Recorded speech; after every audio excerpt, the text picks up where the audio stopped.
Where do you stand if you're a parent who doesn't live with their child during this lockdown period? What are your rights in relation to seeing that child? Now, I know this is a hot topic because we've had lots and lots of calls about it into our family department. Okay, 23rd of March, country goes into a lockdown. We're not allowed to leave our houses, bar a couple of exceptions. There's an exception, and one of the exceptions, one of the most important exceptions, is this: children under the age of 18 that don't live with both parents are entitled to leave their house. They're allowed to leave their house to either visit or go and stay with the other parent. So that's absolutely fine. There's nothing wrong with that if a child under the age of 18 leaves their house to go and visit the other parent. Further guidance was given by Sir Andrew McFarlane. He's the president of the family division. And what he said was this: he said, parental responsibility for children lies with their parents. It doesn't lie with the courts. And what he expects parents to do during this period is just make sensible decisions in relation to their children.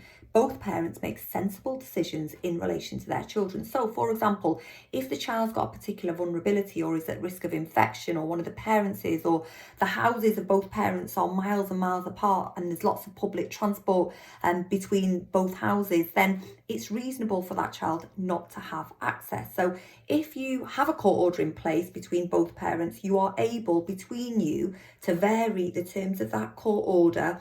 What I would say is make sure it's documented, the changes that you document. Make sure they're documented either by email or text, so it's clear that you've changed a court order and why you've changed it as parents.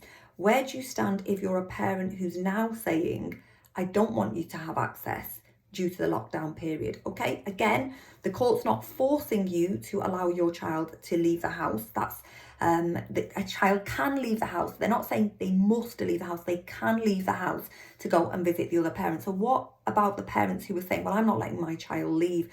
Okay, so be prepared to justify the reason why you're not allowing the other parent access to your children. Be able to justify your reason for that. And what I would also say is you need to make alternative arrangements for the other parent to see your child. So that could be FaceTime, it could be Skype, it could be telephone, it could be letter writing. You are going to have to come up with a reason why you refused contact during this period, and secondly, what alternative arrangements you made for that child to see their other parent. And what I would say is, what I always say to family law clients when they come and see me is, be reasonable. You are expected to be reasonable, and the court will always look at what was in the best interest of the child, not the parents. Okay, if you're a parent and you are being refused access, give us a call. At present, the courts are still open. We can make emergency applications.